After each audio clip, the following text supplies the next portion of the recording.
Today is January 9th. I got back from the holidays last Friday, January 1st, and I'm quarantining. It's part of the regulation in Vermont, so I'm stuck inside, but it really is perfect timing because still plugging away on my book. I thought I was going to record something when I was home, but my room was sort of in disarray with all of the packing things up, donating, selling, getting rid of things, and just spending time with my family. And just didn't think to record anything. I was also mostly just penciling my book. As I said, I'm on deadline trying to get things done for the ARC, so I was literally drawing like 8 pages a day. It was crazy. I did it though. I drew like 70 pages in 2 weeks, which is completely crazy, but I draw pretty fast, and just try to get as much done as I can because the finish line is fast approaching, and I'm kind of freaking out a little bit just because I have so much to do and not a lot of time to do it in.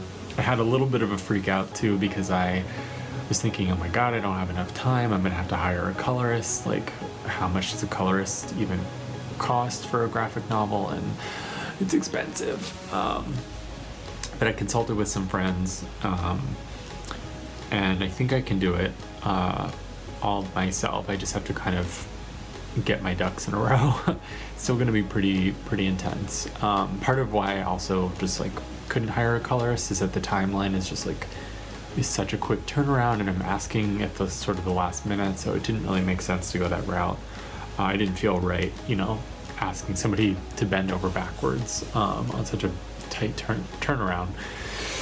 So I'm gonna try to do it myself. Still gonna be a lot.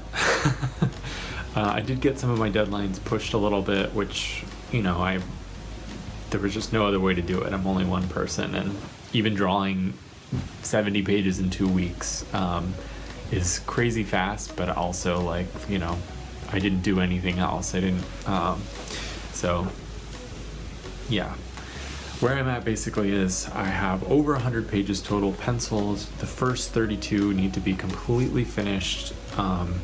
They're already inked and scanned and cleaned up. They've been flatted, which means one of my coloring assistants goes in and lays down a bunch of base colors that I can then easily change or select and add shading to. With the first 32, so I only had 2 pages that were colored initially for my pitch, and so part of what has to be done is that I have to figure out what the color palette is for the whole book. Like, what is everybody's skin tone and hair color, and what do the environments look like, the ones that recur throughout the story, so like Jay's bedroom, the bathroom, school classrooms, things like that. I didn't have that all figured out, so I have to figure that out. And so I'm going through and I'm coloring the first 32 pages, and I'm just making all of those decisions. So now when I have the next set of pages to be flatted, I'll give the coloring assistants these finished pages and say flat using these colors that are already established. So hopefully when I get the pages back, I won't have to be thinking up what I want the colors to be. I'll literally just have to add shading or highlights or special effects or whatever the case may be. And so it will go a lot faster, but right now I'm it's taking a little bit of focus to really figure out what I want the book to look like. But my editor is really happy with the pages I've turned in so far. I have, since I've been home and stuck inside, which is, like I said, pretty ideal for working on a graphic novel. I have a wall calendar now, so that's what I'm looking at. I'm up to page 18 in that set of 32. 4 of them were already kind of finished, 2 for my proposal, and 2 that were really pretty simple pages that I actually flatted myself and didn't send to a flatter. And the 2 pages for my pitch, I actually have to recolor part of them because there's a flashback, and I've decided to color the flashbacks in this like monochromatic style. But that'll be it's a lot faster than doing them all in full color, so it shouldn't be too much of a challenge to fix those pages. But I'm all on track to finish those by January 18th, which was my original deadline for them. But then I have to hit the ground running and finish penciling all the rest of the pages, because they want the ARC to have this first 32 that are all color and then the rest of the book all penciled. I'll send that in.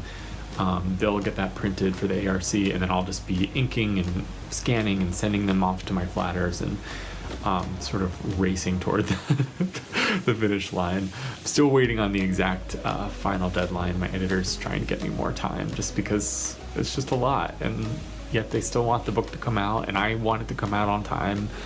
But it's just going to be kind of crazy time, not only for me to finish, but for them to be able to get it, to look everything over, to proofread it and check and make sure all the files are the way they want it. If we need to tweak any like word balloons or anything last minute, there's a whole process that it has to go through before they spend lots of money sending it overseas and getting it printed and shipped back to the US. Like, obviously we all want it to be in great shape, so it's a little overwhelming, and so I'm just trying to take it one day at a time, and just we're all trying to make the best book possible. And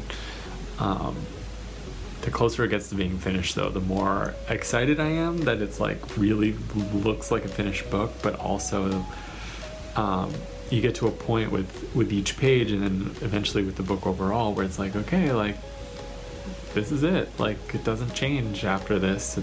This is the way it will exist.